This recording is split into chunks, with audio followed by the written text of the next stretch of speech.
Ya, halo pemirsa, selamat siang. Apa kabar Anda di libur panjang kali ini pemirsa? Senang sekali saya Bram Senjaya kembali hadir menemani Anda dalam Ayu Siang kali ini. Selain 3 berita utama tadi, Ayu Siang juga akan menyuguhkan beragam informasi penting lainnya.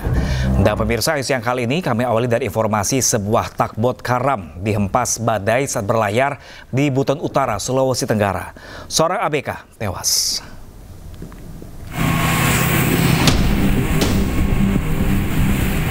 Dihantam gelombang tinggi di sekitar perairan Tanjung Goram, Desa Lantagi, Kabupaten Buton Utara, sebuah kapal tugboat karam saat dini hari.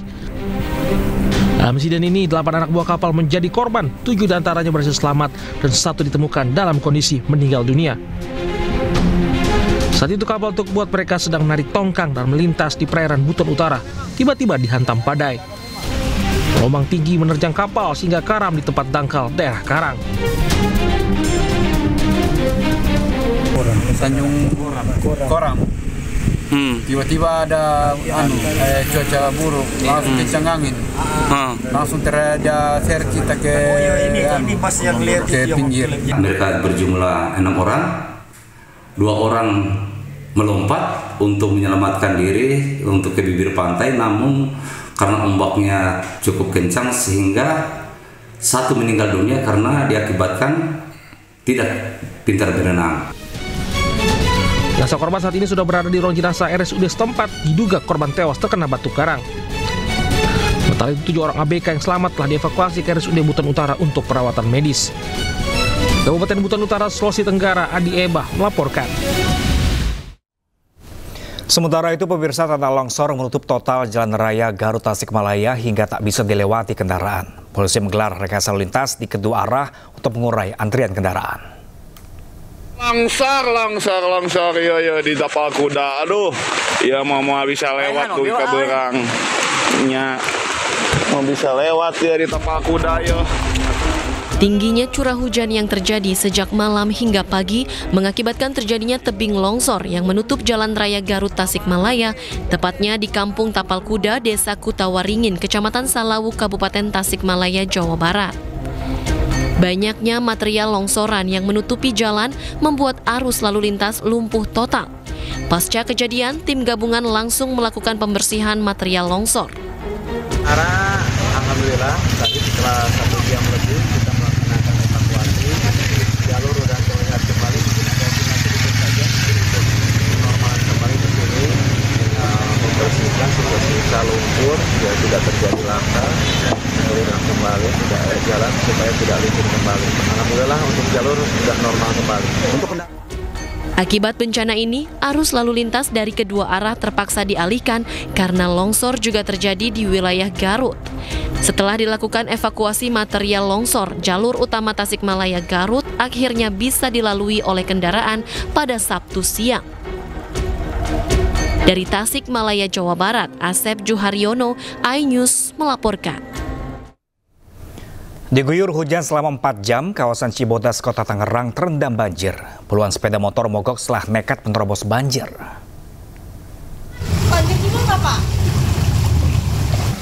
Puluhan sepeda motor mogok akibat nekat menerobos banjir dengan ketinggian 30 hingga 70 cm di Jalan Kalirangga, Kelurahan Uwung Jaya, Kecamatan Cibodas, Kota Tangerang. Banjir yang disebabkan curah hujan tinggi membuat wilayah Kota Tangerang dan sekitarnya terendam air. Warga setempat mengaku kerap dilanda banjir ketika diguyur hujan. Warga berharap pemerintah memperbaiki saluran air dan menormalisasi Kali Sabi dan Cirarap. Ya, makin gede. Bang, untuk banjir dari mulai jam 4 sore sampai sekarang. Kalau di sini setiap hujan pasti banjir. Setiap kali hujan pasti banjir sini mah. Nggak pernah yang namanya nggak banjir. Keinginan abang nih buat pemerintah daerah sendiri apa? Untuk pemerintahannya saya sih punya keinginan ya agar diperbaikilah drainase atau kali dia agak diperluas untuk melakukan pelancaran di airnya biar lancar jalannya biar nggak banjir. Selain merendam jalan, luapan air Kali Sabi juga masuk ke permukiman warga. Warga berharap banjir segera surut agar mereka bisa beraktivitas normal kembali. Dari Tangerang, Banten, Sukron, iNews melaporkan. Sementara itu pemirsa, di Garut, Jawa Barat, ratusan rumah terendam banjir lebih dari 1 meter. Hujan deras terus-menerus membuat air sungai meluap merendam pemukiman warga.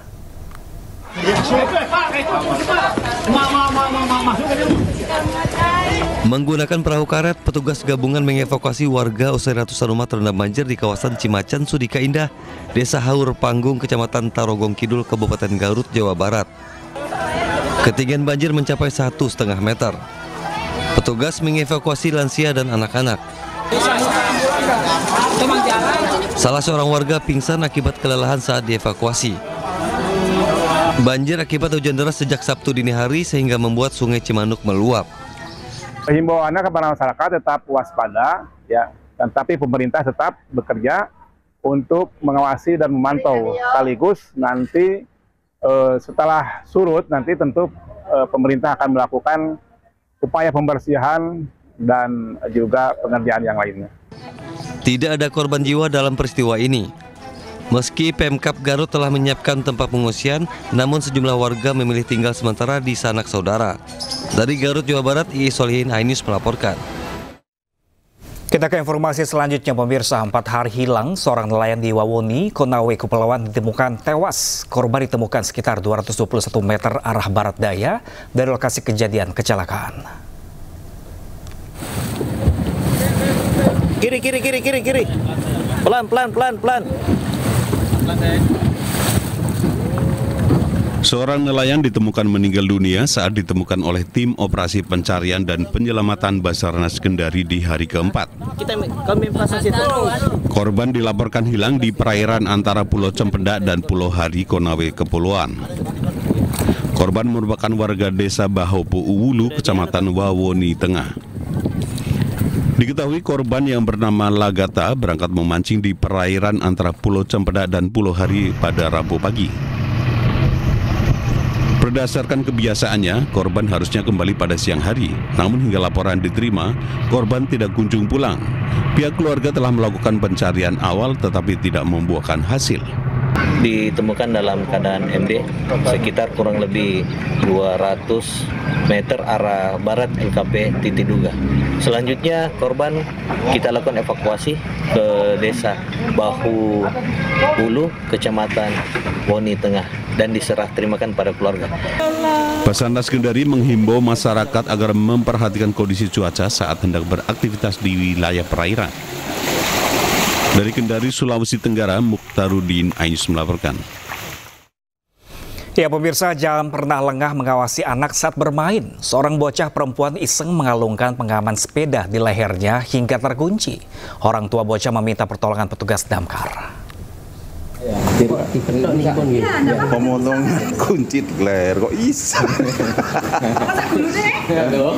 Lihat dek. Oh emang nih dek. Laporan. Petugas damkar berupaya melepaskan kunci pengaman sepeda yang menyangkut di leher bocah wanita berusia 8 tahun di Kecamatan Panggung Rejo, Pasuruan, Jawa Timur.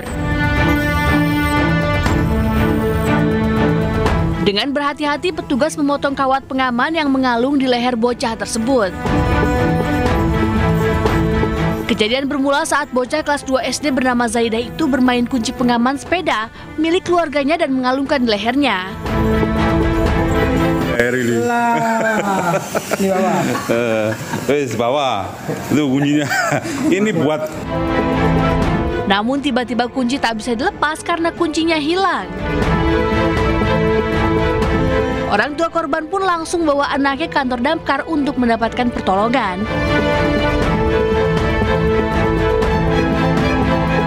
Damkar semua serba bisa, akhirnya datang ke sini minta tolong untuk melepas kunci tersebut. Kuncinya emang nggak ada itu Pak ya? Kuncinya hilang, katanya kuncinya hilang, itu kan buat mainan anaknya. Jadi satu-satunya mungkin yang bisa ngelepas di damkar, maka dia datang ke damkar untuk minta dilepas. Setelah kunci sepeda berhasil dilepas, Zaidah langsung dibawa pulang oleh orang tuanya.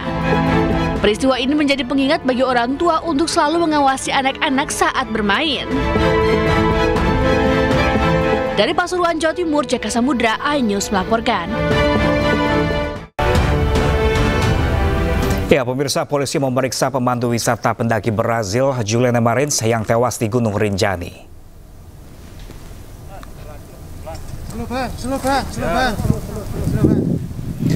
Polisi telah memeriksa sejumlah orang termasuk tour guide yang membawa Juliana mendaki ke gunung tertinggi kedua di Indonesia itu.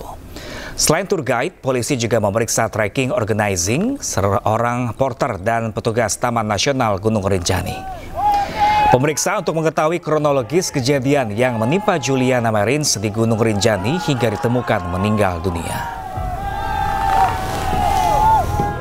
Kami sudah melakukan pemanggilan tersebut mulai dari 3 hari yang lalu. Kami lakukan pemeriksaan awal terlebih dahulu dan kemarin juga kami memanggil para saksi tersebut untuk kami mintai keterangan terkait dengan insiden tersebut. Pemirsa, di balik suksesnya proses evakuasi jenazah pendaki asal Brazil Juliana Marins dari jurang Gunung Rinjani, Lombok NTB, tersimpan kisah heroik para relawan. Agam Rinjani, salah satu rescue, tim SAR membagikan momen dramatis saat evakuasi.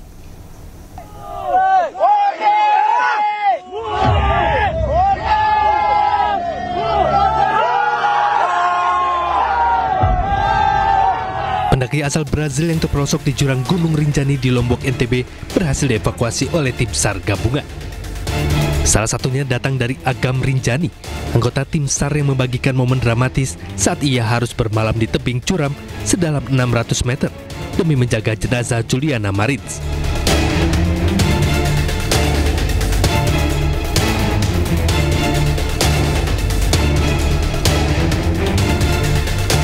Selain itu, Agam Rinjani menuai pujian sebagai pahlawan dari warganet Brazil atas mengevakuasi korban tewas pendaki Juliana Marins yang jatuh ke jurang Rinjani sedalam 600 meter.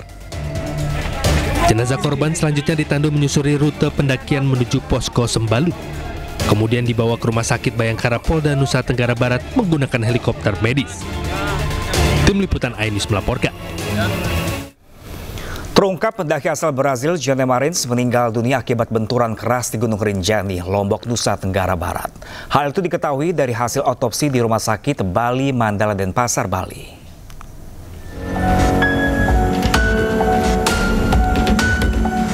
Hasil otopsi pendaki asal Brasil Juliana Marins yang meninggal dunia setelah terjatuh ke jurang di kawasan Gunung Rinjani, Lombok Timur, Nusa Tenggara Barat terungkap. Dokter spesialis forensik Rumah Sakit Bali Mandara, Dr. Ida Bagus Putu Alit mengatakan, dari hasil otopsi diketahui penyebab kematian Juliana yakni luka karena benturan keras yang menyebabkan pendarahan di beberapa bagian tubuh. Di hasilnya kita memang menemukan adanya luka-luka pada seluruh tubuh daripada korban, terutama yang ada adalah luka lecet geser yang menandakan bahwa korban itu memang tergeser dengan benda-benda tubuh.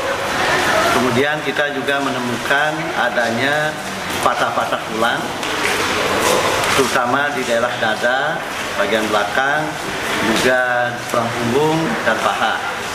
Dan kemudian dari patah-patah tulang inilah terjadi kerusakan pada organ-organ dalam serta perdarahan. Nah, sehingga kita dapat menyimpulkan bahwa sebab kematian itu adalah karena kekerasan tubuh yang menyebabkan kerusakan organ-organ dalam dan perdarahan.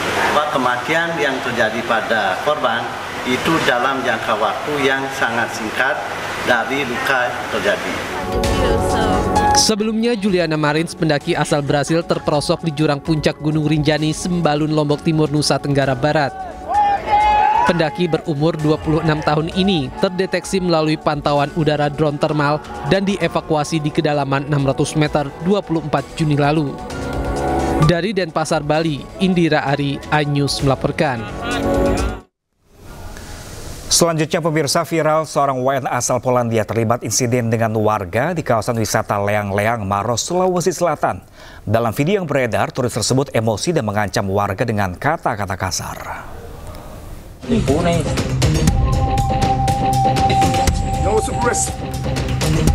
Insiden ini bermula saat turis bernama Piotr Marcin Lubawe, warga negara Polandia, berjalan kaki di sekitar kawasan wisata Kars Leang-Leang, Kecamatan Bantimurung, Kabupaten Maros.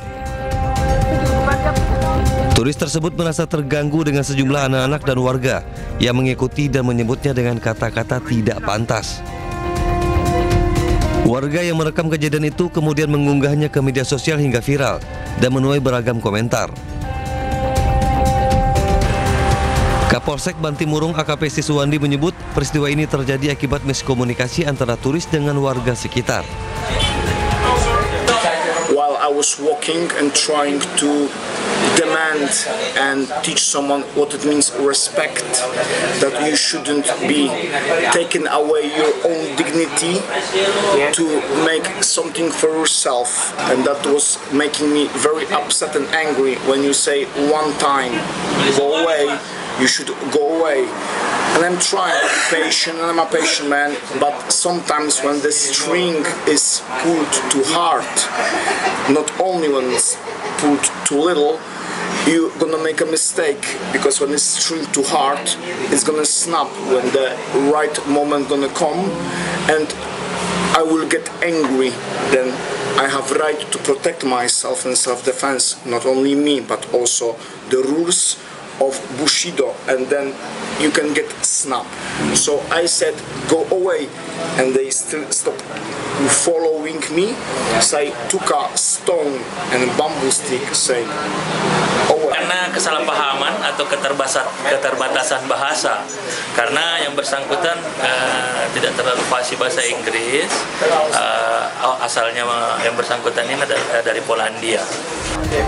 Pihak imigrasi Makassar telah memanggil turis tersebut untuk dimintai klarifikasi lebih lanjut. Jika terbukti melanggar aturan keimigrasian, tindakan tegas akan diberikan. Tetapi secara administrasi bahwa paspornya masih berlaku, dia masih menggunakan visa VOE yang masih berlaku juga tentunya. Dan nanti kita minta keterangan agar jelas secara administrasinya. Kasus ini menjadi pelajaran penting agar wisatawan dan warga bisa saling menghargai serta menjaga keharmonisan di kawasan wisata. Dari Kabupaten Maros, Sulawesi Selatan, Wahyu Ruslan, Ainus melaporkan. Amuk massa tak terbendung usai seorang warga tewas saat menagih utang di pasar tradisional di Sika, Nusa Tenggara Timur. Ratusan orang meluapkan kemarahan dengan merusak lapak para pedagang.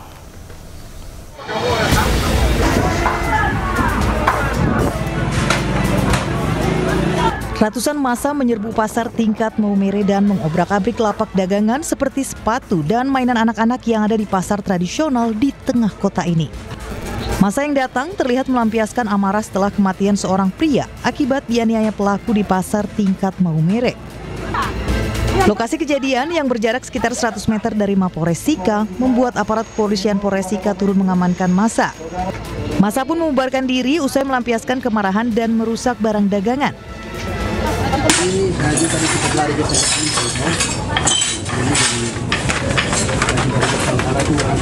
ini,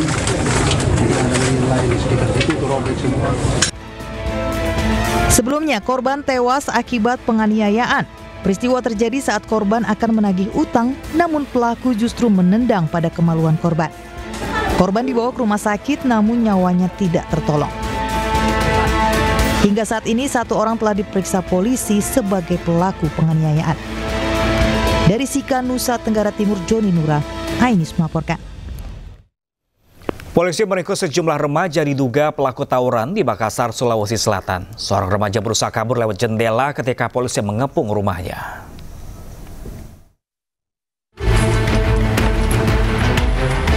Kepolisian dari Resmob Polsek Panakukang menangkap 6 remaja yang diduga terlibat dalam aksi tawuran di Jalan Pampang, Kota Makassar. Penangkapan dilakukan setelah polisi menerima laporan warga sekitar tentang kejadian yang meresahkan tersebut.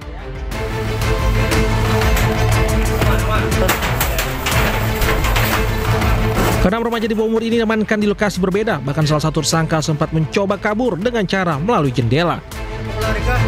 Selain jumlah busur panah, polisi juga amankan sejumlah alat untuk membuat busur panah, diantaranya mesin gerinda dan palu.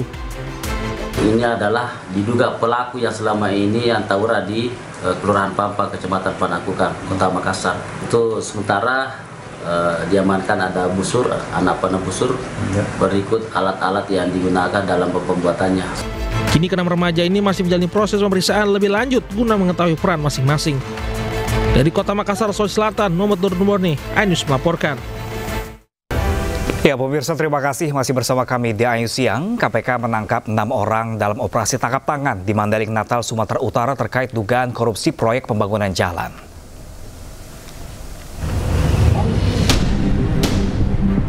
Sebanyak 6 orang ditangkap KPK dalam operasi tangkap tangan di Mandailing, Natal, Sumatera Utara, Kamis malam. OTT ini terkait dengan dugaan korupsi proyek pembangunan jalan di Dinas Pekerjaan Umum dan Tata Ruang PUPR dan preservasi jalan di Satuan Kerja Pelaksanaan Jalan Nasional Wilayah 1 Sumatera Utara. Juru bicara KPK Budi Prasetyo mengatakan 6 orang tersebut telah dibawa ke Gedung Merah Putih KPK. KPK memiliki waktu 1 kali 24 jam untuk menentukan status dari pihak-pihak yang telah ditangkap. Selain itu, KPK juga menyegel kantor perusahaan konstruksi PT Dalihan Natul Group di Kota Padang Sidempuan, Sumatera Utara. Benar bahwa pada Kamis malam 26 Juni, KPK telah melakukan kegiatan tangkap tangan di wilayah Mandailing, Natal, Sumatera Utara.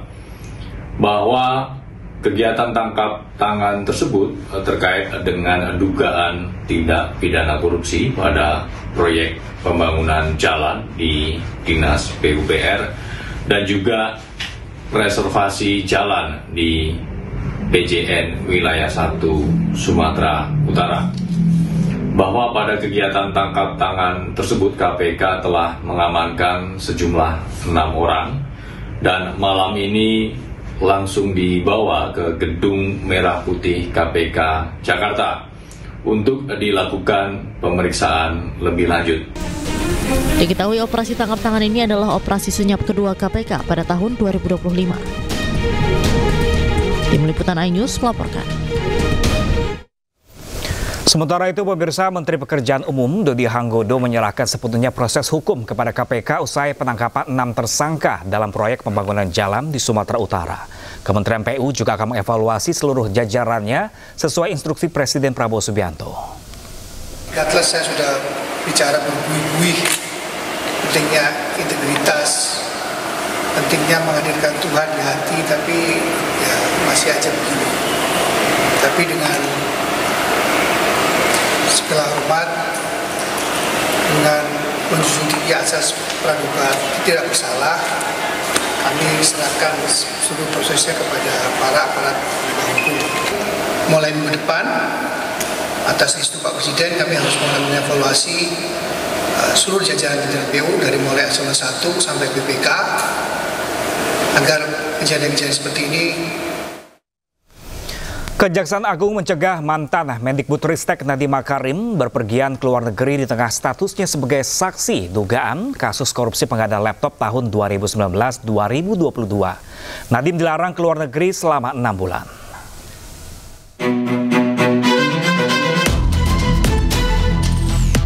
Kejaksaan Agung meminta Ditjen Imigrasi menerbitkan status pencegahan ke luar negeri terhadap mantan Mendikbudristek Nadiem Makarim. Kapuspenkum Kejagung Harli Siregar mengatakan pencegahan ke luar negeri diberlakukan sejak 19 Juni 2025 selama 6 bulan ke depan. Alasan pencegahan Nadiem adalah untuk memperlancar proses penyidikan terkait kasus dugaan korupsi dalam pengadaan laptop Chromebook di Kemendikbudristek pada tahun 2019-2022. Sebelumnya Nadiem telah diperiksa sebagai saksi dalam kasus dugaan korupsi pengadaan laptop senilai 9,9 triliun rupiah. Keterangan Nadiem Makarim dianggap sangat penting untuk mengungkap kasus ini. Kejagung pun berencana segera memeriksa ulang mantan Menteri Pendidikan tersebut. Sesuai dengan administrasi yang ada dan adanya permohonan dari penyidik kepada negara Jampinsus terkait dengan penanganan perkara kepada yang bersangkutan telah dilakukan pencegahan ke luar negeri sejak tanggal 19 Juni 2025 untuk 6 bulan ke depan, ya, hingga tanggal ditetapkan. Dan tentu pencegahan keluar negeri ini oleh penyidik mempertimbangkan dalam rangka memperlancar proses penyidikan ini. Pencegahan ke luar negeri dan rencana pemeriksaan ulang terhadap Nadiem Makarim dilakukan untuk mencari titik terang kasus dugaan korupsi di Kemendikbudristek yang diketahui memiliki nilai proyek sebesar 9,9 triliun rupiah. Dari Jakarta, Tim Liputan iNews melaporkan. Kita beralih ke informasi lain pemirsa, mantan Wakil Menteri Desa Paiman Raharjo akhirnya muncul ke publik dan buka suara tentang kasus ijazah Jokowi. Menurut Paiman, masyarakat tidak berpikir dengan logika yang benar dalam menanggapi isu ijazah palsu Jokowi. Mantan Ketua Sedulur Jokowi ini juga menolak dikaitkan terlibat kasus ijazah Jokowi. Hanya ibaratnya omongan pepesan kosong, ya, orang menuduh ijazah Jokowi palsu. Tetapi nggak bisa menunjukkan asli. Ini loh Pak Jokowi, ijazah Bapak palsu. Ini loh aslinya nggak sesuai dengan yang asli. Nah ini enggak. Karena masyarakat tidak bisa berpikir secara benar, maka ini ditangkap, oh palsu, udah jelas-jelas institusi yang mengeluarkan ijazah mengatakan asli. Jadi tatkala ada tuduhan, ya, tuduhan saya terlibat dan sebagainya. Bagaimana terlibat? Orang ijazah Jokowi asli, ya kan? Jadi jangan sekarang ini memutarbalikkan fakta, rakyat dikasih racun, ya. Ini kan ibaratnya rakyat ini diracuni gitu loh. Sesuatu yang belum jelas palsu, ya. Sekarang melibatkan. Nama Paiman Raharjo tidak hanya disebut terlibat kasus ijazah Jokowi oleh Rosuryo. Politikus PDI Perjuangan Beator Suryadi juga menuding mantan Wamendes itu terlibat dalam pusaran isu ijazah Jokowi yang kembali memanas. Selama 20 tahun dia pakai insinyur itu, ada alumni, ada pertemuan, nggak ada nama dia disebut. Padahal dia jadi wali kota. Jadi kan. Pernyataan terbaru datang dari politikus senior PDIP Beator Suryadi dalam sebuah pernyataan terbuka. Beator mengklaim telah menemukan titik terang soal dugaan penerbitan ijazah Jokowi yang selama ini dipertanyakan sejumlah pihak. Menurut Beator, hasil penelusuran timnya melibatkan kader PDI Perjuangan DKI Jakarta mengarah pada satu nama yang dinilainya sentral, yakni Paiman Raharjo. Dari Cikini itu kan ada anak-anak Jakarta. Ini yang ngatur semua Denny, Bang. Kan gue udah Denny kan. Aku tanya sama Denny melalui teman-teman. Denny yang bawa ke Pramuka, Widodo, kan jelas. Nah, terus sekarang tinggal kita cari Widodo. Widodo, kau cetaknya di bagian mana? Itu ada 50 kios. Pasti dia jawabnya Paiman, kan gitu. Selesai kan?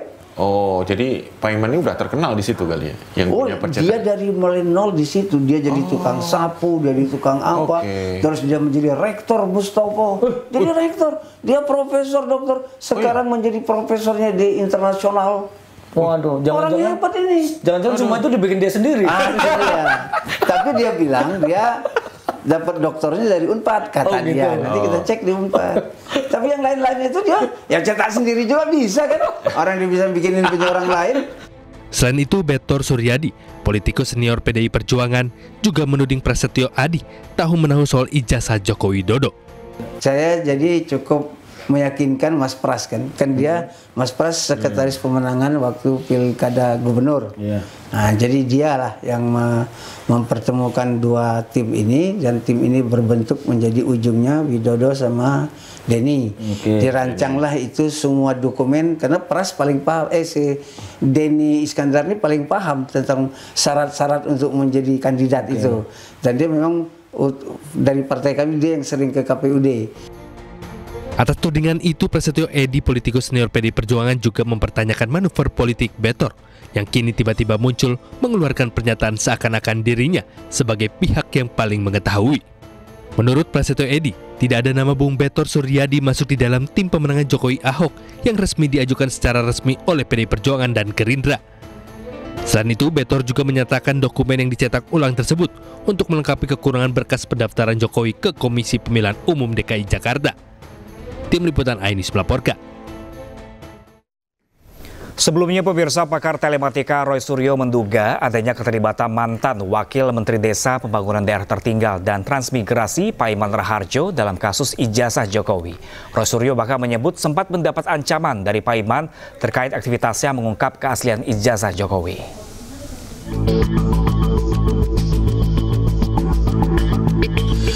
Polemik keaslian ijazah Presiden ke-7 RI Joko Widodo masih terus bergulir.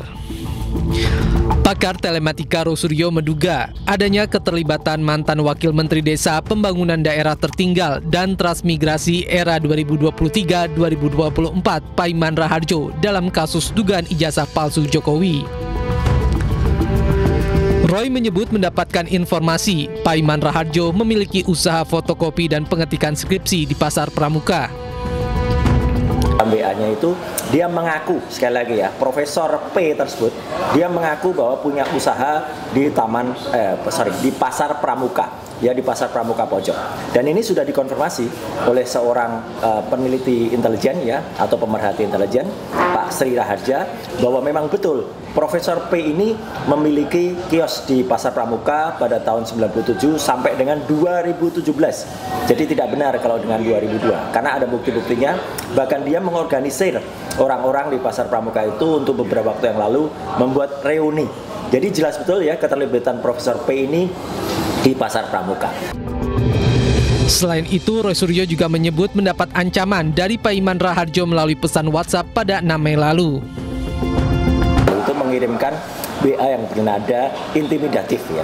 Meskipun awalnya itu dengan kata-kata salam, sahabat, tetapi pada pokoknya dia kemudian memaksa saya, mendesak saya untuk minta maaf dan menghentikan upaya pembongkaran ijazah palsu dari Jokowi. Saya waktu itu mengabaikannya karena saya anggap ini tidak sopan, ya gitu. Karena dia kemudian bahkan menunjukkan kalimat, ya, dia menuliskan kalimat bahwa supaya keluarga saya aman. Sementara itu, Ketua Solidaritas Merah Putih Sylvester Matunina menyebut pernyataan Roy Suryo sebagai omong kosong. Menurutnya, hingga saat ini tidak ada bukti bahwa ijazah Jokowi palsu. Bukti-bukti yang dibangun ini tidak ada, kosong, nol. Dan saya kasih tahu, ya, bahwa Profesor Paiman ini, Mas Roy, barusan dia bertelepon sama saya. Jadi intinya nanti dia ngomong atau bagaimana. Bang Silver kenal dengan Pak Paiman? Teman baik saya itu. Dia waktu kemarin jadi rektor di Universitas Mustopo. Waktu ada kasus, saya pengacaranya di situ. Saya yang membantu beliau. Dan saya kenal dia dari 2013. Ya. Ini orang yang sangat baik, orang yang sangat sopan dan beretika. Bahkan kadang-kadang kalau ngobrol sama saya itu menangis. Makanya nggak salah, sebagai sahabat itu dia menelpon atau WA Mas Roy. Tidak ada maksud apapun. Karena orang ini orang-orang Jawani banget, Mas Roy, ya, Jawani banget, orang baik banget. Tim Liputan iNews melaporkan. Ya, pemirsa, mulai 2029 nanti tidak akan lagi ada 5 kotak suara dalam pemilihan umum. Pasalnya Mahkamah Konstitusi memutuskan memisahkan pemilu nasional dan pemilu lokal.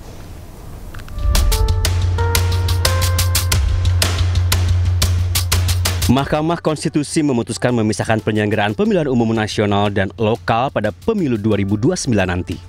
Dalam pemilu nasional, pemilih hanya akan memilih presiden dan wakilnya serta anggota DPR dan DPD RI. Sedangkan dalam pemilu lokal, pemilih hanya akan memilih kepala daerah seperti gubernur, wali kota, dan bupati beserta wakilnya yang bersamaan dengan memilih anggota DPR di tingkat provinsi dan kabupaten. Artinya pemilu serentak yang selama ini dikenal 5 kotak suara mulai 2009 tidak akan berlaku lagi. Selain itu, MK juga memutuskan pemilu lokal dilaksanakan paling singkat 2 tahun dan paling lama 2 tahun 6 bulan setelah pelantikan anggota DPR dan DPD RI atau setelah pelantikan presiden dan wakil presiden. Pemungutan suara dilaksanakan secara serentak untuk memilih anggota Dewan Perwakilan Rakyat, anggota Dewan Perwakilan Daerah, presiden, wakil presiden, dan setelahnya dalam waktu paling singkat 2 tahun atau paling lama 2 tahun 6 bulan sejak pelantikan anggota Dewan Perwakilan Rakyat dan anggota Dewan Perwakilan Daerah atau sejak pelantikan presiden atau wakil presiden. MK menilai waktu penyelenggaraan pemilu yang terlalu berdekatan menyebabkan minimnya waktu bagi masyarakat untuk menilai kinerja pemerintah. MK juga mempertimbangkan kejenuhan yang dialami pemilih yang berdampak pada menurunnya partisipasi pemilih. Perkumpulan untuk Pemilu dan Demokrasi atau Perludem sebagai penggugat uji materi Undang-Undang Pemilu menyambut baik putusan MK.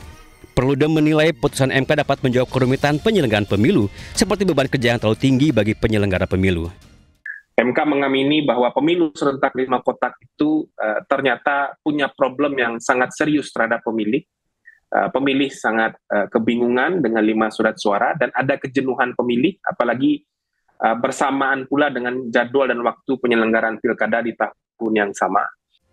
Dengan keputusan MK ini selain dapat meningkatkan kualitas pemilu, pemisahan pemilu nasional dan lokal juga memberikan waktu kepada partai politik untuk menyiapkan para kader terbaiknya. Tim Liputan iNews melaporkan. Anda kembali di iNews Siang pemirsa, kali ini bersama saya Syafaati Suryo. Pemirsa, libur panjang akhir pekan tak hanya kawasan wisata yang ramai. Jakarta Fair atau Pekan Raya Jakarta juga dipadati pengunjung. Tak sedikit pengunjung yang datang memboyong keluarga untuk menikmati semua keseruan di PRJ.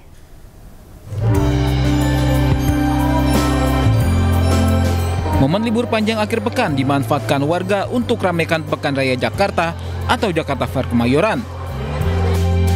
Bertepatan dengan libur sekolah juga membuat pengunjung PRJ membludak sejak Sabtu siang. Tak hanya dari Jakarta dan sekitarnya, pengunjung juga ada yang datang dari luar pulau hanya untuk menikmati keseruan di PRJ. Karena bingung ya di Jakarta mau kemana lagi, kalau ke Blok M udah sering, ke PIK juga udah pernah, jadi ya kalau mumpung ada PRJ kita datang aja, terus banyak juga promonya. Seru kan selama di sini, Kak? Seru banget, asik, keren PRJ. Anda yang berkunjung ke PRJ tak perlu takut kelaparan karena banyak booth-booth makanan, mulai dari makanan ringan hingga berat. Salah satu ciri khas menarik dari gelaran PRJ adalah banyak dijualnya makanan ringan kemasan jumbo. Tak heran banyak pengunjung yang berkeliling sambil membawa tas jumbo berisi makanan ringan. Keramaian di PRJ akan berlangsung hingga 13 Juli mendatang. Keramaian di PRJ akan berlangsung hingga 13 Juli mendatang. Dari Jakarta, Salam Pulungan, Dias Triawan, iNews melaporkan. Ya, libur panjang akhir pekan dimanfaatkan warga Pekalongan dan sekitarnya mengunjungi Pantai Wonokerto. Pengunjung menghabiskan waktu dengan bermain air laut.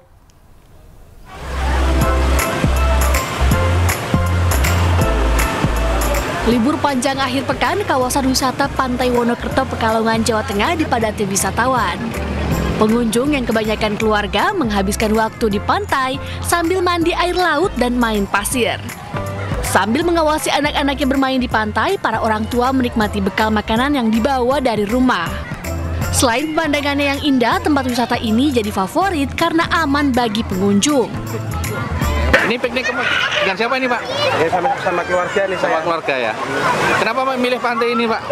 Kalau di sini kan nyaman, enak buat main anak-anak itu. Ya. Nggak bahaya itu ya? Ya. Banyak petugasnya di sini, lihat. Di masa liburan, jumlah pengunjung wisata Pantai Wonokerto meningkat tajam. Dari yang biasanya 6.000 pengunjung, melonjak jadi 12.000 pengunjung per harinya. Untuk pengunjung di wisata Pantai Wonokerto ini antusias sekali untuk pengunjung datang ke sini dengan biasanya rata-rata per hari 6.000 sudah sampai 6.000 pengunjung lebih. Terus bagaimana fasilitasnya, apa ada keamanan dan sebagainya? Dari fasilitas kami yang kami terapkan di wisata Pantai Wonokerto ini ada bibir pantai yang sangat indah untuk bermain bagi anak-anak dan sebagai edukasi untuk anak-anak, serta ada fasilitas dari resto, pusat informasi, mandi bilas, serta UMKM yang ada di wisata Pantai Wonokerto Kulon. Pihak pengelola juga memastikan keamanan dan kenyamanan wisatawan menjadi salah satu yang diutamakan. Dari Pekalongan, Jawa Tengah, Suryono Soekarno, iNews melaporkan. Warga berdesak-desakan berebut gunungan hasil bumi dalam gelaran Selo Art Festival di Boyolali, Jawa Tengah. Di lereng Gunung Merbabu, warga juga asyik menonton ragam pertunjukan tari daerah dan kirap budaya dari 20 desa.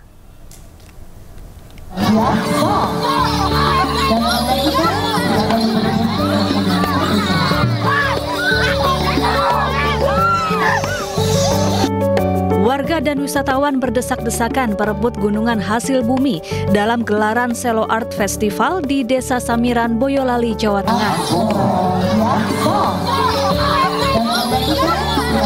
Mereka yakin buah dan sayur yang mereka dapatkan akan mendatangkan keberkahan. Di lereng Gunung Merbabu ini, selain menikmati keindahan alam, warga dan wisatawan juga disuguhi kirap budaya dari 20 desa. Kemudian menyaksikan pertunjukan kesenian daerah. Wisatawan mengaku senang karena bisa mengisi libur panjang dengan kegiatan menyenangkan. Jadi apa itu? Ya, semoga dapat berkahnya. Terus melihat acara ini gimana, Pak? Tanggapannya, Pak? Seru ya, menghibur.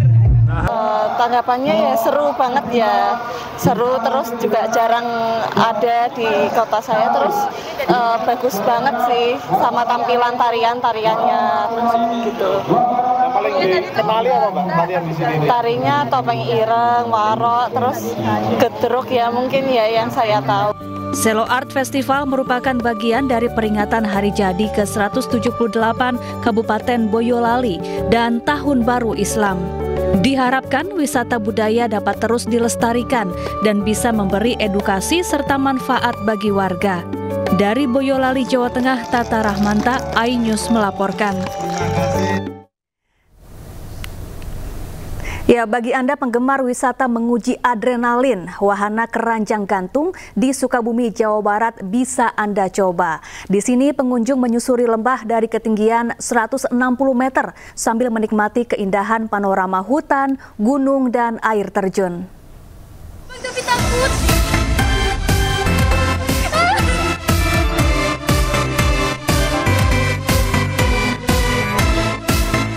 Deg-degan dan menantang.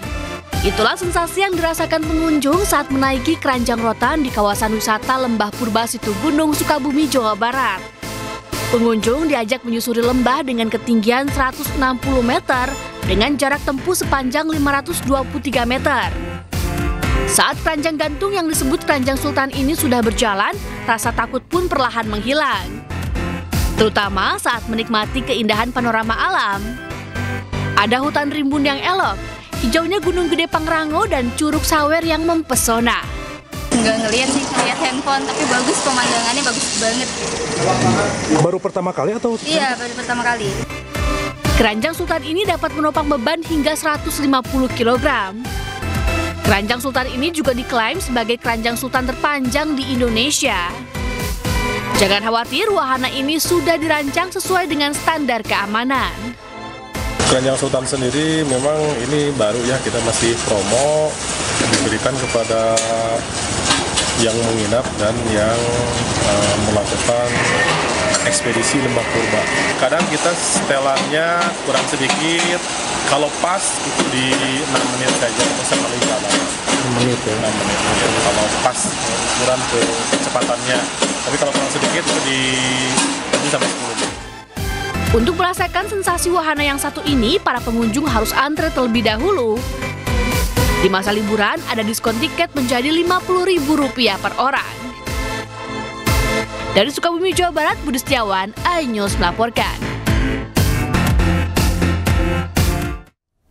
Ya, libur panjang Tahun Baru Islam bertepatan dengan libur anak sekolah membuat sejumlah objek wisata padat. Salah satunya seperti di bus wisata Bandung Tour on Bus yang membeludak. Bus wisata Bandros atau Bandung Tour on Bus masih jadi ikon wisata kota Bandung yang tak pernah sepi saat liburan. Ratusan wisatawan mulai dari anak-anak, remaja hingga lansia memadati area depan Taman Alun-Alun, Jalan Dalem Kaum hanya untuk menunggu kedatangan bus primadona kota kembang tersebut. Bahkan mereka rela antre berjam-jam hanya untuk bisa berkeliling menggunakan bus wisata sambil melihat tempat-tempat bersejarah di kota Bandung. Tidak sedikit wisatawan dari luar daerah juga sengaja datang untuk bisa naik bus.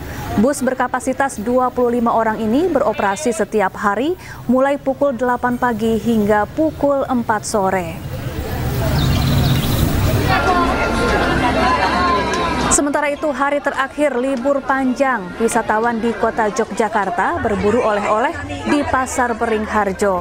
Wisatawan memadati Pasar Beringharjo di lantai dasar lapak penjualan berbagai pakaian dengan harga terjangkau. Wisatawan juga dapat menikmati berbagai kuliner legendaris di Pasar Beringharjo.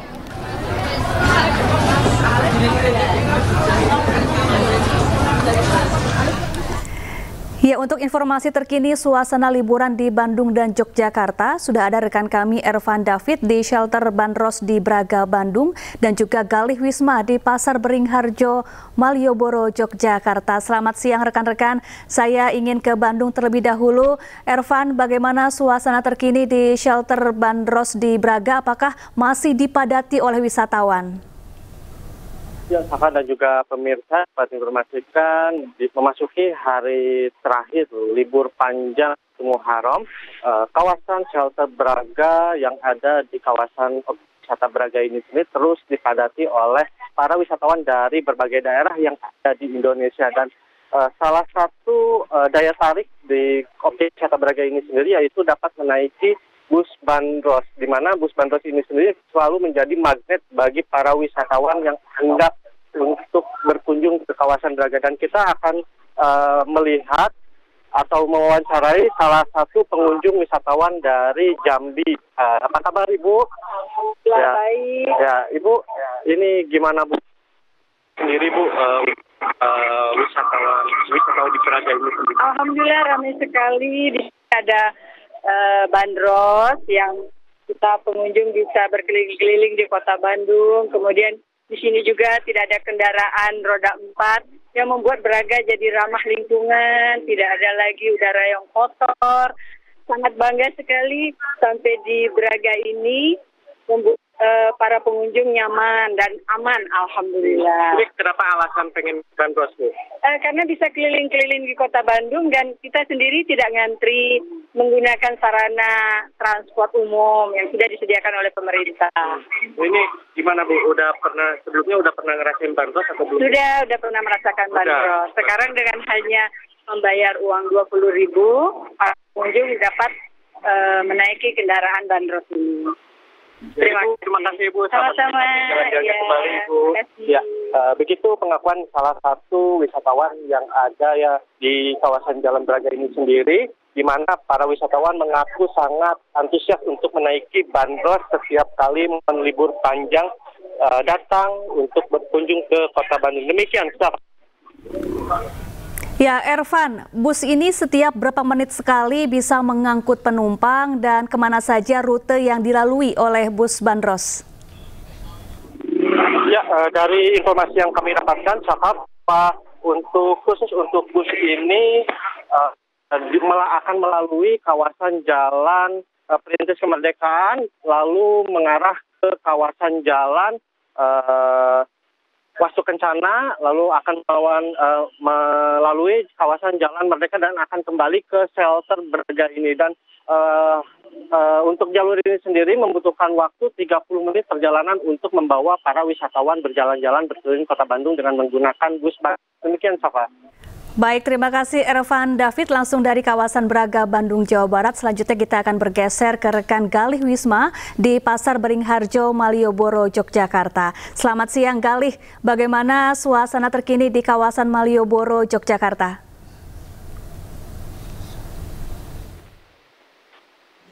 Siang hari ini saya melaporkan tepat di kawasan Malioboro, tepatnya di Pasar Beringharjo, Kota Yogyakarta. Di hari terakhir libur panjang, akhir pekan maupun peringatan tahun baru Islam 1 Muharram ini banyak sekali dimanfaatkan para wisatawan untuk berbelanja oleh Safa dan juga pemirsa. Ya, di sini memang tampak para wisatawan berbelanja oleh dengan membeli berbagai pakaian batik ataupun anak-anak dengan harga yang terjangkau. Di sini bisa membeli dari seperti wajah salah satu penjual. Ada berbagai kain atau baju seperti kaos khas Jogja, batik, krem, gamis, kemudian juga daster dengan harga yang terjangkau mulai dari 103 PJS itu juga sudah tempat Safa dan juga pemirsa. Nah, jika telah lelah berbelanja oleh-oleh, wisatawan juga dapat menikmati berbagai kuliner yang tersaji di Pasar Beringharjo ini. Memang banyak sekali kuliner legendaris yang bisa dinikmati oleh para wisatawan untuk sebagai menu makan siang, seperti itu, Safa. Ya, Galih, di musim libur panjang akhir pekan ini adakah atraksi khusus yang ditampilkan di kawasan Malioboro untuk menghibur para wisatawan yang datang ke sana? Nah, untuk atraksi khusus yang disediakan oleh komunitas tempat saat momen libur panjang ini memang tidak ada ya untuk liburan panjang kali ini. Hanya saja memang para wisatawan bisa menikmati aksi dari musisi jalanan yang biasa tersaji pada malam hari di spot-spot tertentu yang bisa dinikmati secara bebas oleh para wisatawan. Seperti itu, Sahabat. Baik, terima kasih Gali Wisma langsung dari kawasan Malioboro, Yogyakarta. Tadi sebelumnya juga ada rekan Ervan David langsung dari Bandung, Jawa Barat, dan selamat bertugas kembali rekan-rekan. Pemirsa, sejumlah warga terluka akibat terkena lemparan buah saat berebut gunungan hasil bumi dalam acara ruat air di Lumajang, Jawa Timur. Membeludaknya warga membuat panitia kewalahan.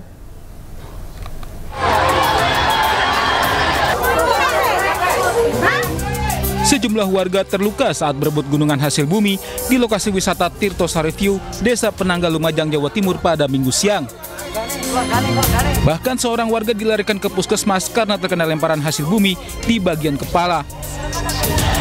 Membludaknya warga yang datang membuat panitia kewalahan saat prosesi grebek gunungan hasil bumi. Warga pun saling lempar isi gunungan berupa buah-buahan dan sayuran. Itu kenapa tadi itu? Katakan kejadian. Ya? Sana tiba-tiba dilempar, terus kena mata. Nggak tahu dilempar apa itu. Grebek gunungan hasil bumi merupakan tradisi sebagai bentuk syukur atas berkah sumber air yang tidak pernah surut meski musim kemarau. Tradisi ini juga menjadi daya tarik wisatawan. Dari Lumajang, Jawa Timur, Yayan Nugroho, iNews melaporkan. Truk bermuatan ikan lele terbalik di ruas jalur tol Jakarta Cikampek, Karawang, Jawa Barat. Akibatnya terjadi kemacetan hingga lebih dari 7 km.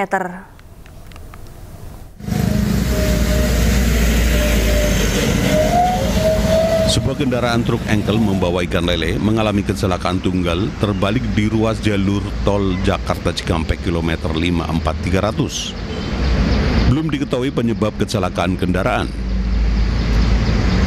Akibat kecelakaan tersebut, arus lalu lintas mengalami kemacetan parah karena seluruh isi muatan ikan lele tersebut berserakan di tengah jalan tol. Polisi dan jasa marga yang datang ke lokasi kejadian langsung mengevakuasi kendaraan truk muatan lele dengan mendatangkan kendaraan derek besar.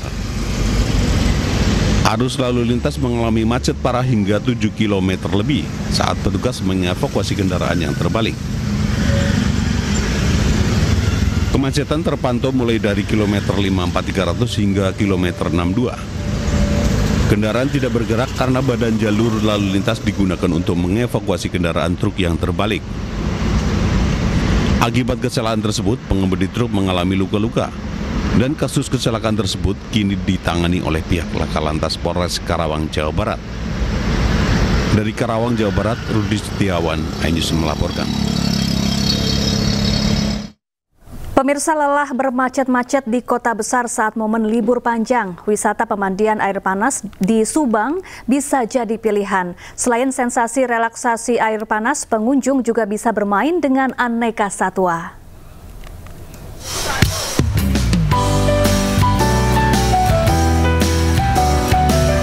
Di momen libur panjang, wisata pemandian air panas Sari Ater di Kecamatan Ciater, Kabupaten Subang, Jawa Barat dipenuhi pengunjung untuk berendam. Air panas alami yang bersumber dari Gunung Tangkuban Parahu ini dipercaya dapat menyehatkan kulit. Selain itu, pengunjung juga dapat merasakan relaksasi saat berendam air panas belerang ini. Puas berendam air panas, pengunjung juga dapat mengajak anak-anak untuk bermain di mini zoo. Di sini, anak-anak bisa langsung berinteraksi dengan berbagai jenis binatang dan langsung memberikan makanan. Dari Depok. Dari Depok. Ini acara apa sih datang ke Sari Ater ini? Acara keluarga besar. Acara liburan sekolah.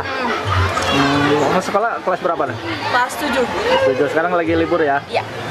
Kenapa memilih Sari Ater? Karena seru aja. Udah sering datang ke sini? Baru berapa kali.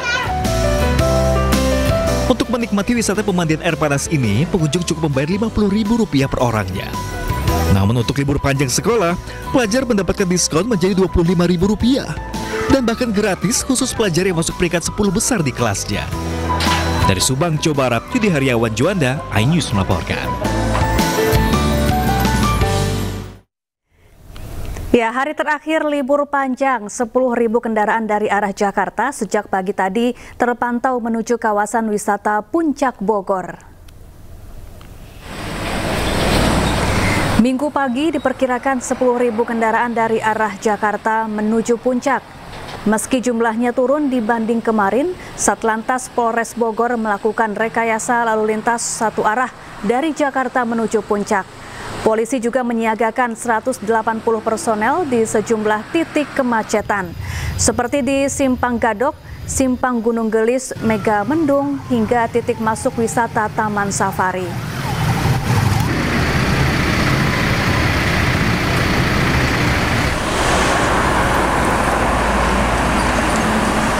Sementara itu, arus lalu lintas di Tol Cipularang, Purwakarta, Jawa Barat terpantau ramai, baik dari arah Jakarta menuju Bandung maupun sebaliknya. Lalu lintas didominasi oleh kendaraan pribadi dan juga bus. Warga masih memanfaatkan momen hari terakhir libur panjang untuk berlibur ke Bandung dan sekitarnya. Peningkatan volume kendaraan juga terjadi dari arah Bandung menuju Jakarta. Diperkirakan arus balik libur panjang akan memasuki puncaknya pada sore hingga malam nanti.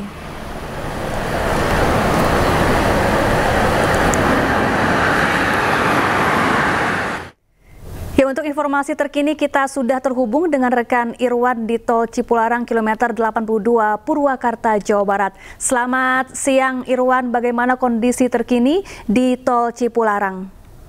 Selamat siang, Pak. Baik, untuk Pak dan pemirsa ini. Saat ini saya berada di Tol Cipularang, kilometer 82 wilayah Jatiluhur, Purwakarta. Arus lalu lintas saat ini dari Jakarta menuju Bandung masih terpantau ramai. Ini warga Jakarta, warga Jabodetabek masih memanfaatkan libur panjang tahun baru Islam ini, walaupun sejak hari terakhir masih ingin berwisata ke Bandung dan wilayah Jawa Barat lainnya. Banyaknya kendaraan besar, truk, mobil yang berjalan melambat. Ini arus lalu lintas dari Jakarta menuju Bandung ini terpantau sedikit ramai.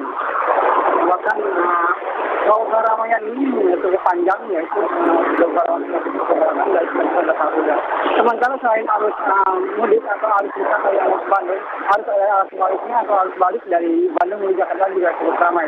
Namun kalau dibandingkan dari arus balik dan arus wisata masih lebih ramai arus wisata. Terima kasih Irwan melaporkan langsung dari Tol Cipularang, Purwakarta, Jawa Barat, dan selamat bertugas kembali. Pemirsa, kita ke informasi lain. Tak hanya anak sekolah, program makan bergizi gratis juga menyasar ibu hamil, ibu menyusui, dan balita. Program makan bergizi gratis ini bertujuan untuk mencegah stunting dan memastikan pemenuhan gizi sejak dini.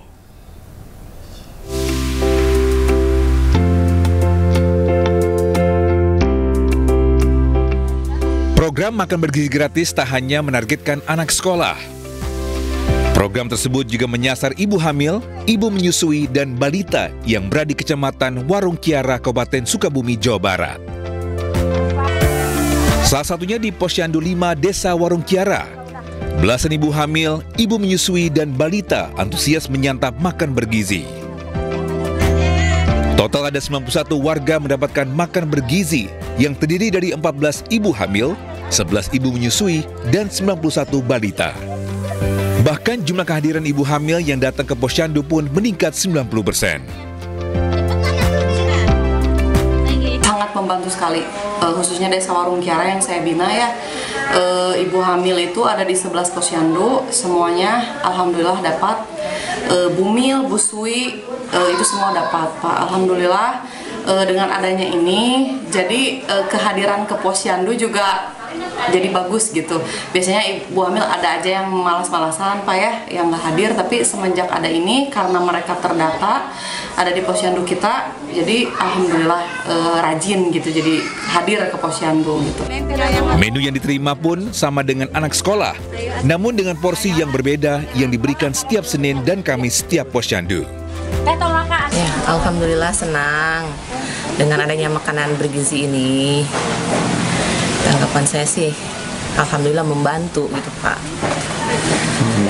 Menunya apa aja Bu? Menunya ada ayam, ikan, sayur, ada buah-buahan, sama ada susu juga. Anda kembali di iNews Siang, pemirsa. 6 WNI yang dievakuasi dari Iran telah tiba di tanah air melalui Bandara Internasional Soekarno-Hatta, Tangerang, Banten, Sabtu malam. Mereka merupakan rangkaian dari gelombang pertama sebanyak 97 orang yang sempat tertahan di Baku, Azerbaijan. Proses panjang menunggu selama 6 hari membuat mereka mengaku bersyukur bisa kembali ke tanah air. Mereka berasal dari Jakarta, Jawa Tengah, dan Jawa Barat. Kira selama perang berlangsung itu aman-aman aja, tidak terjadi apa-apa. Terlebih lagi saya di Kota Qum. Di Kota Qum itu aman, sangat aman. Bahkan di Teheran pun yang menjadi pusat titik serangan pasti dibilang aman karena rata-rata itu rudal berhasil ditahan di langit. Aman, okay. Sampai sekarang pun aman. Ini yang Pemirsa, Iran menggelar pemakaman kenegaraan massal korban serangan Israel. Pemakaman dilakukan kepada 60 korban, termasuk sejumlah komandan militer tinggi dan ilmuwan nuklir yang tewas dalam perang 12 hari melawan Israel.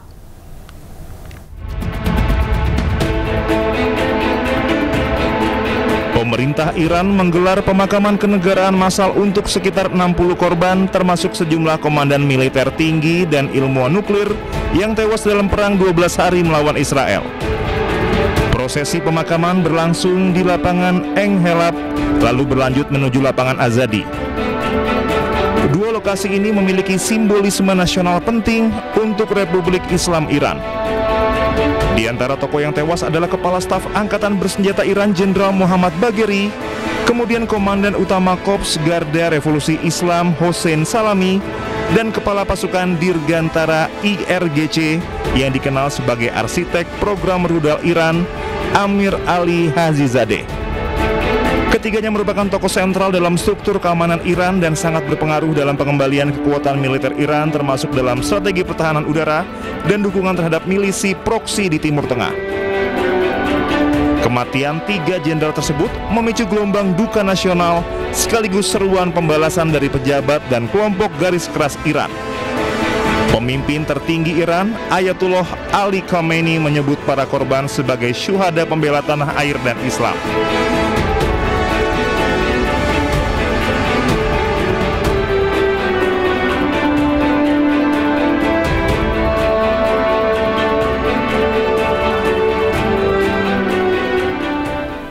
Ya, Presiden Iran Masoud Pezeshkian ikut hanyut dalam prosesi pemakaman massal. Masoud hadir tanpa pengawalan ketat layaknya seorang pemimpin negara.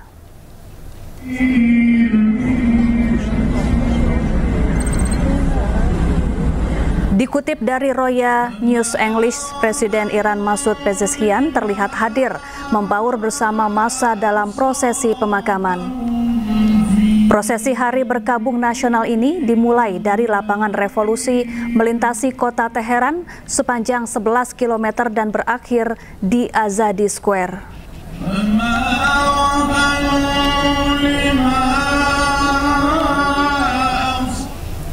Ya, perang 12 hari antara Iran dan Israel membuat Israel mengalami kerugian hingga 325 triliun rupiah. Kerugian tersebut meliputi biaya alutsista yang digunakan hingga kerusakan bangunan dan infrastruktur.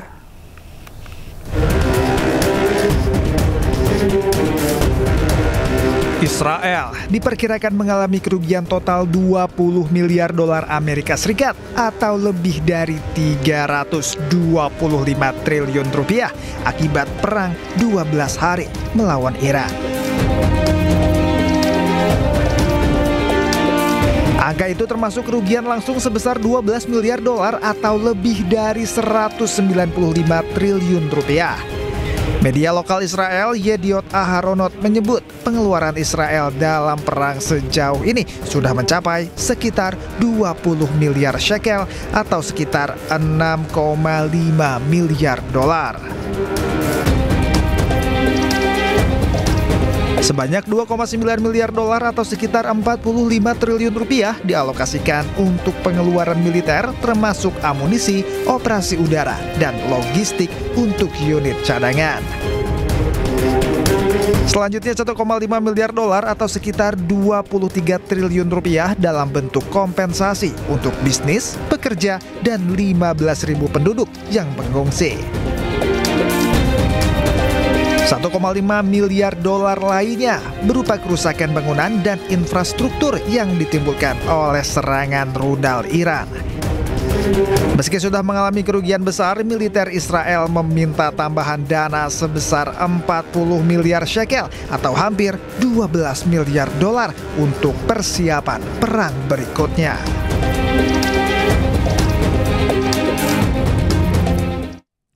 Pasca gencatan senjata dengan Iran, Israel kembali melancarkan serangan udara masif ke kota Nabatiyeh di Lebanon Selatan dan Gaza, Palestina.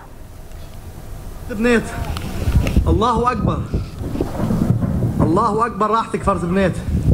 Ya Allah Allah Allahu Akbar. Gumpalan asap membumbung tinggi dari sejumlah titik pasca pesawat nirawak Israel menghantam kota Nabatiyeh Al-Fauqa, Lebanon Selatan. Serangan ini menargetkan bangunan tempat tinggal warga yang diklaim Israel sebagai markas Hizbullah. Warga berlarian menyelamatkan diri dari bangunan yang hancur. Sejauh ini belum diketahui jumlah korban akibat serangan tersebut.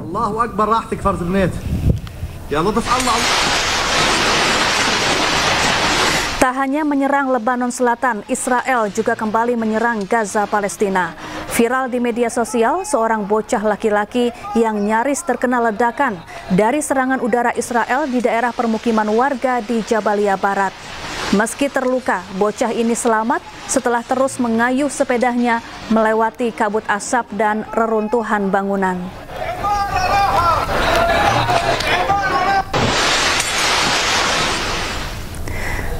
Pemirsa, Presiden Amerika Serikat sesumbar Hamas dan Israel akan kembali menggelar gencatan senjata pekan depan.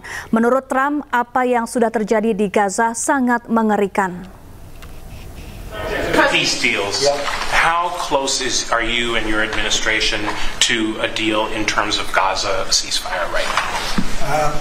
Often asked, and I think it's close. I just spoke with some of the people involved. It's a terrible situation that's going Gaza. He's asking about, and we think within the next week we're going to get a ceasefire. And we're supplying, as you know, a lot of money and a lot of food to that area because we have to. I mean, you have to. We're in theory not involved in it, but we're involved because people are dying. And I look at those crowds of people that have no food, no anything. Ya, perang Israel-Hamas memasuki babak baru. Kedua belah pihak disebut kembali akan menyetujui gencatan senjata setelah terlibat konflik panjang. Berikut kami tampilkan kembali informasi penting terkait gencatan senjata terakhir antara Hamas dan Israel Januari lalu. Tanggal 19 Januari 2025, Israel dan Hamas sepakat menggelar gencatan senjata di Gaza, Palestina setelah 15 bulan berperang. Gencatan senjata antara Israel dan Hamas ini berlangsung selama 6 pekan. Salah satu poin terpenting, Hamas diwajibkan membebaskan 33 sandera yang ditahan di Gaza. Gencatan senjata ini juga bertujuan untuk mengakhiri perang antara Hamas dan Israel. Sebagai kompensasi pembebasan sandera oleh Hamas, Israel wajib membebaskan 1.000 tahanan Palestina. Diprioritaskan tahanan wanita dan anak-anak, termasuk tahanan yang dijatuhi hukuman panjang. Warga Palestina yang mengungsi ke selatan diizinkan kembali ke Gaza Utara melalui Jalan Al-Rashid tanpa membawa senjata. Untuk mendobrak blokade bantuan kemanusiaan yang dilakukan Israel, 600 truk bantuan kemanusiaan diizinkan masuk ke kota Gaza. Namun kesepakatan gencatan senjata akhirnya pupus setelah Israel berulang kali melanggarnya.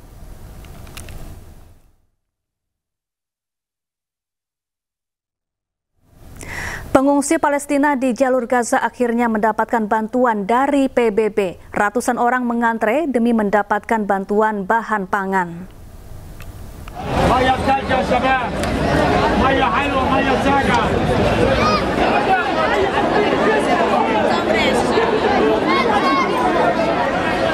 Setelah beberapa bulan tidak mendapatkan bantuan, ratusan masyarakat Gaza akhirnya bahagia menerima bantuan langsung dari PBB. Mereka rela mengantri demi mendapatkan bantuan bahan pangan untuk keluarga mereka.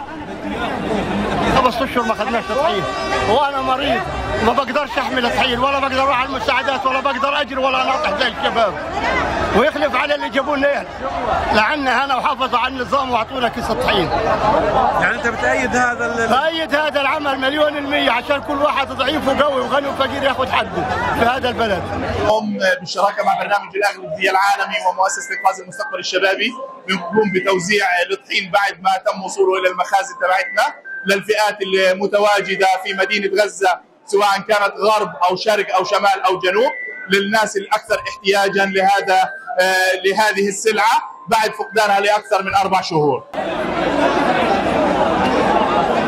Masyarakat Gaza akhirnya mendapatkan bantuan tepung dengan aman setelah 3 bulan lamanya. Hari Selasa lalu, GHF menyampaikan setelah menyerahkan 42 juta makanan masyarakat ke Gaza tanpa adanya serangan. Sebelumnya, media setempat menyampaikan 4.000 orang terluka saat penyerahan bantuan ke pengungsi di Gaza pada bulan Maret lalu. Pemirsa, Presiden Rusia Vladimir Putin menyatakan Rusia siap berunding tahap ketiga dengan Ukraina usai pertukaran jenazah tentara telah selesai. Perundingan kemungkinan besar dilakukan di Istanbul, Turki, meski waktu dan lokasi penyelenggaraan belum disepakati. Putin mengatakan ada perbedaan besar antara proposal yang diajukan oleh kedua belah pihak pada pembicaraan sebelumnya. Namun ia berharap dialog yang berkelanjutan akan membantu mempersempit kesenjangan. Negosiator kedua belah pihak terus berkomunikasi. Rusia siap mengembalikan jenazah 3.000 tentara Ukraina. Мы-то считаем, что нам этого бы не слушали. И все, мы двигались, сказать, пути сближения. Ну, а то, что они были прямо противоположными, мне кажется, здесь удивительного тоже ничего нет. Детализировать я бы не хотел, потому что считаю нецелесообразным даже. Pemirsa, Jepang melakukan uji coba rudal pertama di wilayahnya sendiri di wilayah Shizuina, Hokkaido.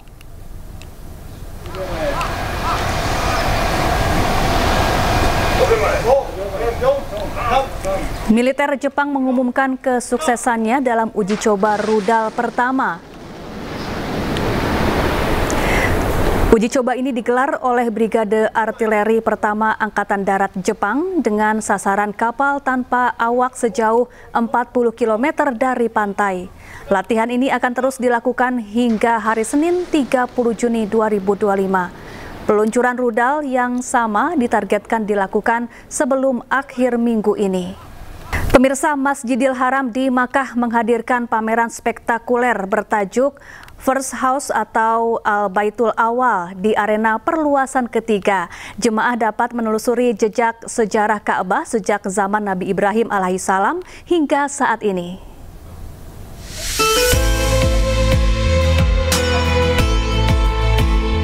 Wahana interaktif dengan teknologi imersif menampilkan informasi lengkap tentang perubahan arsitektur dan renovasi Ka'bah dari berbagai era hingga zaman modern.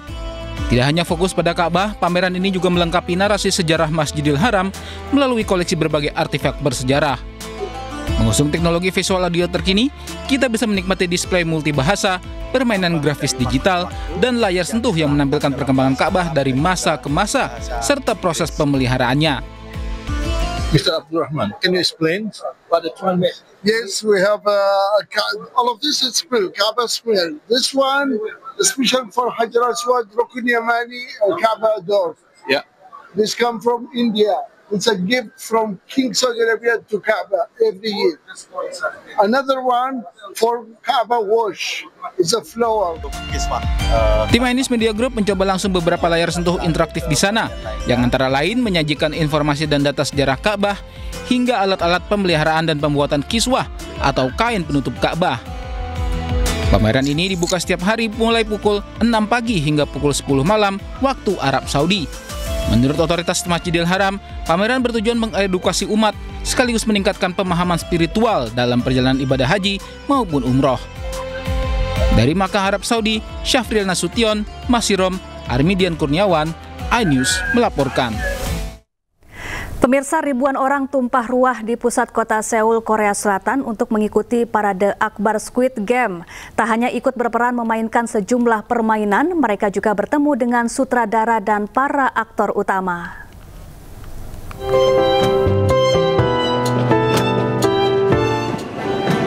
Ribuan orang memadati pusat kota Seoul, Korea Selatan, Sabtu malam waktu setempat. Mereka antusias menyaksikan parade Akbar Squid Game season terakhir. Sejumlah karakter dan properti permainan yang ada dalam serial Squid Game dipamerkan, termasuk replika boneka ikonik Young-hee. Parade ini pun seolah mengaburkan batasan antara fiksi dan kenyataan. Para peserta pawai juga diajak bermain sejumlah permainan mematikan dalam Squid Game. Di antaranya lampu merah, lampu hijau. Setelah parade, sutradara dan aktor utama Squid Game menyapa para penggemar. Adapun sejak debutnya tahun 2021, Squid Game telah memikat jutaan penonton di seluruh dunia. Serial ini menjadi acara yang paling banyak. Anda kembali di iNews Siang, pemirsa. Mobil rombongan wisatawan di Klaten, Jawa Tengah terbakar. 8 orang penumpang panik menyelamatkan diri.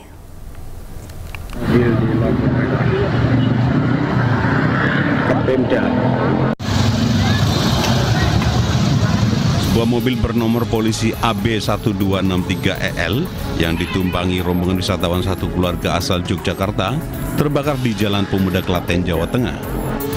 Mobil tersebut hendak pulang setelah berwisata di Romo Jombor, Klaten.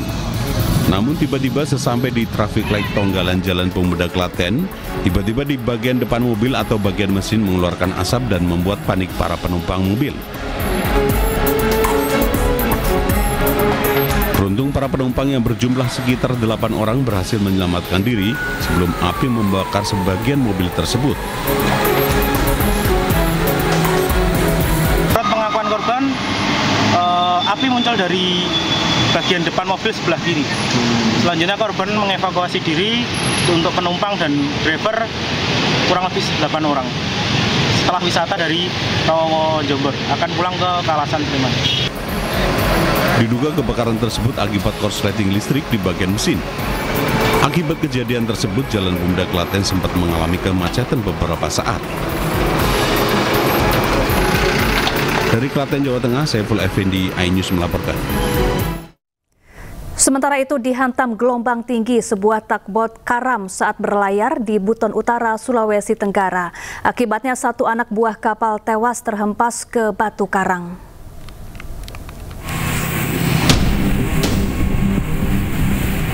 Dihantam gelombang tinggi di sekitar perairan Tanjung Goram, Desa Lantagi, Kabupaten Buton Utara, sebuah kapal tugboat karam saat dini hari.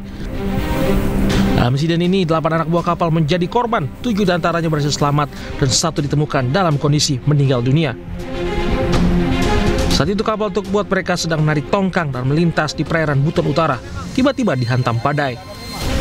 Gelombang tinggi menerjang kapal sehingga karam di tempat dangkal daerah Karang.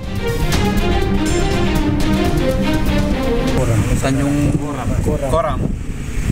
Tiba-tiba ada cuaca buruk, langsung kencang angin, langsung terjadi share kita ke pinggir. Mereka berjumlah 6 orang, 2 orang melompat untuk menyelamatkan diri untuk ke bibir pantai, namun karena ombaknya cukup kencang sehingga 1 meninggal dunia karena diakibatkan tidak pintar berenang. Jenazah korban saat ini sudah berada di ruang jenazah RSUD setempat, diduga korban tewas terkena batu karang. Sementara itu 7 orang ABK yang selamat telah dievakuasi ke RSUD Buton Utara untuk perawatan medis. Kabupaten Buton Utara, Sulawesi Tenggara, Adi Ebah melaporkan.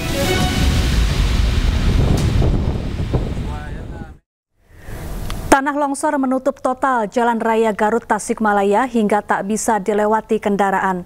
Polisi menggelar rekayasa lalu lintas di kedua arah untuk mengurai antrean kendaraan. Longsor, ya di tapal kuda. Aduh, ya mau bisa lewat tuh ke berangnya. Mau bisa lewat ya di tapal kuda ya. Tingginya curah hujan yang terjadi sejak malam hingga pagi mengakibatkan terjadinya tebing longsor yang menutup Jalan Raya Garut Tasikmalaya, tepatnya di Kampung Tapal Kuda, Desa Kutawaringin, Kecamatan Salawu, Kabupaten Tasikmalaya, Jawa Barat. Banyaknya material longsoran yang menutupi jalan membuat arus lalu lintas lumpuh total. Pasca kejadian, tim gabungan langsung melakukan pembersihan material longsor. Alhamdulillah, tadi setelah 1 jam lebih kita melaksanakan evakuasi, jalur sudah terlihat kembali, mungkin ada sedikit saja untuk normal kembali ke sini, membersihkan sisa lumpur, ya tidak terjadi laka, menurunkan kembali, tidak ada jalan supaya tidak licin kembali. Alhamdulillah untuk jalur sudah normal kembali. Untuk Akibat bencana ini, arus lalu lintas dari kedua arah terpaksa dialihkan karena longsor juga terjadi di wilayah Garut. Setelah dilakukan evakuasi material longsor, jalur utama Tasikmalaya Garut akhirnya bisa dilalui oleh kendaraan pada Sabtu siang. Dari Tasikmalaya, Jawa Barat, Asep Juharyono, iNews melaporkan. Pemirsa, dalam rangka Hari Bayangkara ke-79, Polri menggelar lomba mewarnai dan melukis di Tebet Eco Park, Jakarta Selatan. Lomba mewarnai dan melukis diikuti ratusan peserta dari segala kategori usia. Dan berikut liputan Naura Syafikah dan juru kamera Ahmad Putra. Rangka HUT Bayangkara ke-79 Divisi Humas Polri mengadakan lomba mewarnai dan juga melukis yang diikuti oleh kategori anak dan juga difabel. Dan di saat ini anak-anak dari kategori SD dan juga TK sedang mewarnai sketsa yang sudah diberikan. Dan memang untuk kategori ini diikuti dari usia 5 hingga 10 tahun. Nah, ini beberapa anak-anak nampaknya sangat menikmati untuk kegiatan lomba mewarnai di hari ini yang dilaksanakan di Tebet Eco Park, Jakarta Selatan. Dan tidak hanya dari mewarnai saja pemirsa, untuk kategori ini juga ada lomba melukis. Nah, untuk lomba melukis ini memang agak di belakang saya, yaitu di sana. Nah, untuk lomba melukis ini diikuti oleh kategori SMP dan juga difabel. Dan untuk kategori melukis ini juga sudah disediakan untuk alat-alatnya, sehingga untuk peserta hanya cukup datang saja, membawa diri, kemudian menyalurkan kreativitas dan juga bakatnya masing-masing. Dan nantinya di akhir para peserta ini akan memperebutkan piala, piagam, dan juga uang tunai. Nah, pemirsa, untuk mengetahui bagaimana sih respon dari anak-anak mengikuti lomba yang diadakan oleh Polri ini, kita akan mencoba samper ke salah satu peserta yang ada. Ini saya tadi sudah melihat-lihat gambarnya dan hasilnya sangat indah sekali. Jadi saya penasaran mau tahu. Nah, ini dia. Halo, Nicole. Hai, Nicole. Boleh aku ngobrol sama kamu? Sini. Oke, di sini. Oke, Nicole tadi udah menyelesaikan gambarnya? Kelihatan. Gambarnya udah selesai, Nicole? Udah. Susah nggak sih kalau mau warnai? Lumayan. Tadi Nicole warnain pakai warna apa aja? Banyak deh. Ada warna apa aja tuh? Boleh disebutin nggak? Agak susah sedikit soalnya nggak kehitung warnanya, banyak. Nicole, coba aku mau lihat gambar kamu, boleh dikasih lihat hasilnya? Hasil menggambarnya, mewarnainya. Nah, ini dia. Nicole, ini kamu warnainnya pakai teknik gradasi nih. Kamu udah sering ikut lomba kah atau gimana? Lumayan lah, sering. Oke deh kalau gitu, Nicole, terima kasih banyak. Ya, dan memang untuk nantinya karya-karya ini pastinya akan menjadi penilaian bagi para juri yang nantinya akan mendapatkan piala, piagam, dan juga uang tunai. Dan pastinya dari kepolisian, yaitu dari Polri, berharap dengan adanya kegiatan ini dapat memberikan citra yang baik untuk Polri di mata masyarakat, khususnya di anak-anak. Dari Jakarta, Naura Syafikah, Ahmad Putra, iNews melaporkan. Ya, kita beralih ke informasi lain, pemirsa. Menteri Sosial Saifullah Yusuf atau Gus Ipul pagi tadi meninjau Sekolah Rakyat Sentra Handayani di Cipayung Bambu Apus, Jakarta Timur. Turut hadir Sekretaris Kabinet Teddy Indrawijaya. Kegiatan dilakukan untuk memastikan keberhasilan program Sekolah Rakyat yang digalakan Presiden Prabowo Subianto. Pelaksanaan program diatur Instruksi Presiden Nomor 8 Tahun 2025. Program sekolah rakyat diadakan untuk menopang kebutuhan pendidikan bagi warga dengan kategori miskin ekstrim. Sekolah juga dibentuk dalam berbagai jenjang mulai dari SD, SMP hingga SMA. Program ini beriringan dengan misi pemerintah mencerdaskan bangsa secara merata yang rencananya beroperasi Juli mendatang.